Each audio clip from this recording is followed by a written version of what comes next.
Jordskælv i 30 år. Dødstallet er foreløbig nået op på 150, mens 1500 er med kvæster.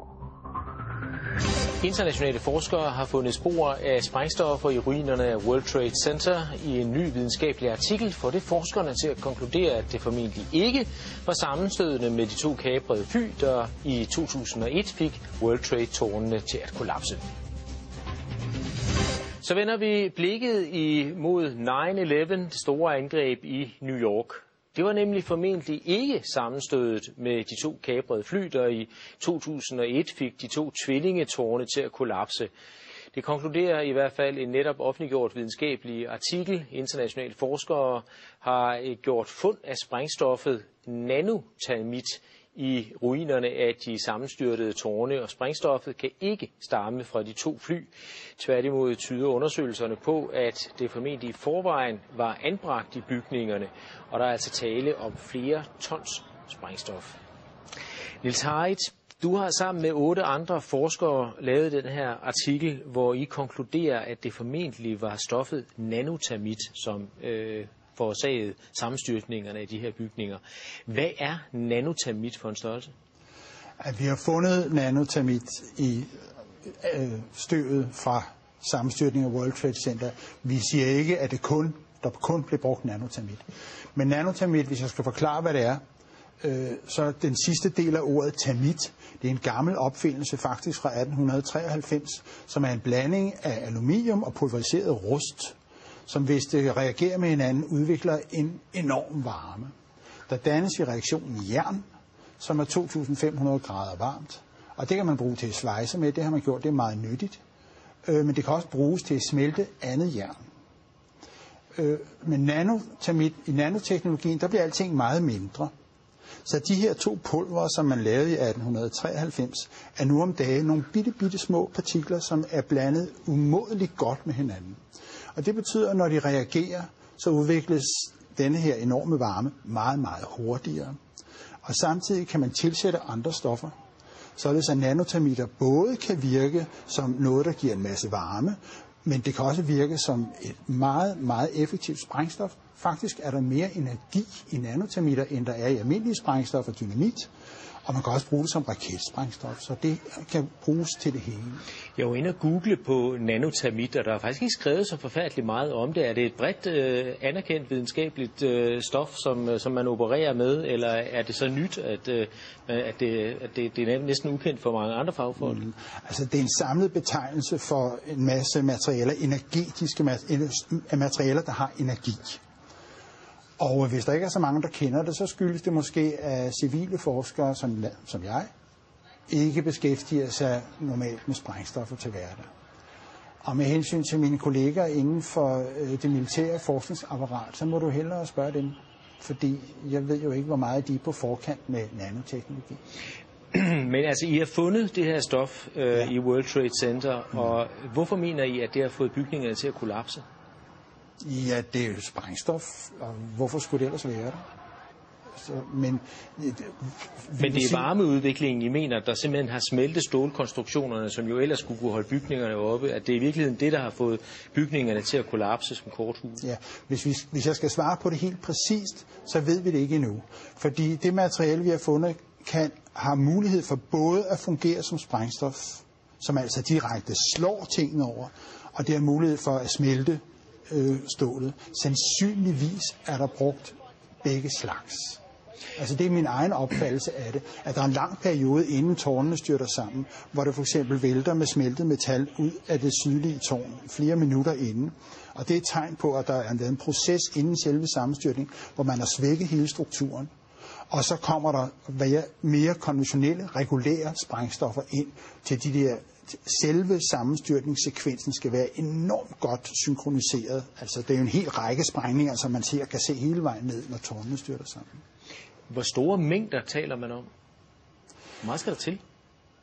Det er meget, fordi der var 3 skyskraber. Skal vi lige få det ind? Der var 3 skyskraber, men der var 2 flyvemaskiner. Og vi har jo selvfølgelig en nogenlunde fornemmelse af, hvor meget støv, der er blevet dannet. Og det kan man se på alle mulige billeder. Der er enorme støvmængder, som der kom. Alt blev pulveriseret, undtagen af selve jernskelettet. Og vi ved nogenlunde, hvor meget rester vi har fundet af ureageret termit. Det er the loaded gun, det her. Det er ikke det, der er blevet brugt. Det er det, der på en eller anden grund ikke har reageret. Og så, vi snakker om tons, vi snakker om over 10 tons, måske 100 tons. 10 tons, 100 tons i 3 bygninger. Ja. Og vi taler altså ikke om materiale, som normalt indgår i bygninger af skyskrabere. Nej. Det er super avanceret materiale, det her. Men hvordan placerer man sådan noget i skyskrabere på alle etagerne? Altså hvordan man får det ind? Ja. På paller. Ja, det vil jeg da. Altså, hvis jeg skulle transportere de meter, ville jeg da køre det ind på paller. Først en lastbil, og så køre det ind på paller. Hvorfor har man ikke opdaget det noget før? Eller før? Hvem skulle opdage det? Portneren for eksempel, altså at man kører rundt med 10-100 tons nanotermit, som man placerer på etagerne i store sække, eller jeg ved ikke, hvad man gør. Altså, det undrer mig bare, at man ikke har opdaget det. Jamen, det spørgsmål skal du jo som journalist stille til det firma, som stod for kontrollen, for sikkerhedskontrollen i World Trade Center.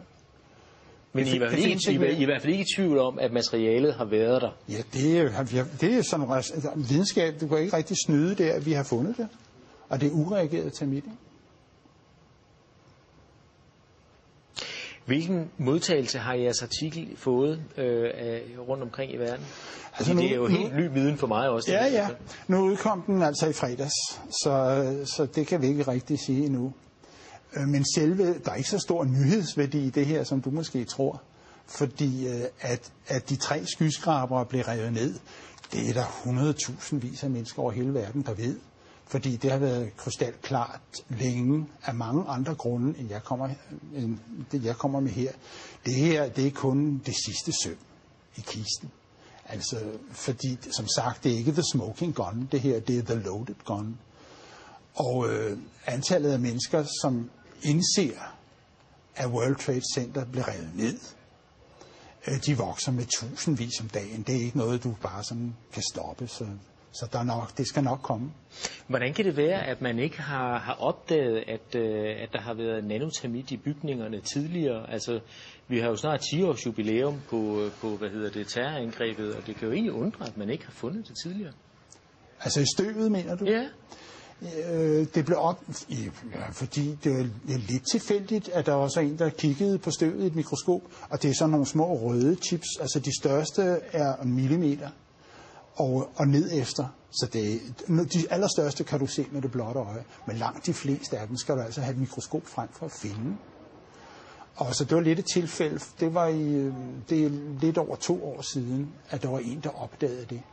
Og den videnskabelige artikel, som du refererer til her, og som udkom i fredags, den har været 1,5 år undervejs. Det er en meget omfattende artikel, det er meget grundigt arbejde, og det laver man ikke fra den ene dag til den anden. Men du har arbejdet i flere år, fordi det her, det har undret dig? Ja, over 2 år faktisk. Det var da jeg så bygning 7, som er den 3. skyskraber, styrte sammen. Da jeg så den første gang, fordi den styrtede ned 7 timer efter tårnene. Og der var altså kun 2 flyvemaskiner. Så når man ser sådan en bygning på 47 etager, 186 meter høj, styrte sammen på 6,5 sekunder, og man er naturvidenskabsmand, så tænker man, what? Og så skal man lige se det igen, og så skulle jeg se det igen, og så trykkede jeg på knappen 10 gange, og munden røg længere og længere ned, fordi for det første havde jeg aldrig hørt om den bygning før, for det andet var der ikke nogen synlig grund til, at den skulle styrte sammen på den måde. Den styrter fuldstændig sammen, så der ser den sådan på 6,5 sekunder. Og siden den dag har jeg ikke haft fri. Altså, lige siden 9/11, der har der jo været spekulationer fremme og konspirationsteorier. Og hvad vil du sige til de seere, som nu sidder og hører om jeres undersøgelse for første gang, og hører om jeres videnskabelige arbejde og siger, ja, vi har hørt det før, måske i anden indpakning. Folk har god fantasi, der er masser af konspirationsteorier. Hvad vil du sige til dem, for at overbevise dem om, at det her, det er altså noget andet? For mig er der kun én konspirationsteori, som er værd at snakke om her. Og det er den med de 19 flykapere. Og der synes jeg, at de mennesker, som der så sidder, som kigger på det her, skal spørge sig selv, om hvilke beviser har vi egentlig set på den konspirationsteori, den officielle konspirationsteori. Har vi set nogle beviser? Hvis der er nogen, der har set dem, så vil jeg gerne høre om dem. Der er ikke nogen, der er anklaget. Der er ikke nogen, der er efterlyst. Så det eneste som konsekvens af det her, mener jeg, må være et krav om at få en ordentlig politimæssig efterforskning af terrorangrebet 9/11, fordi det er ikke sket. Den venter vi på, og vi håber, at vores resultater vil indgå som tekniske beviser, når den dag kommer. Niels Hareid, spændende. Tak for, at du kom. Ja, tak.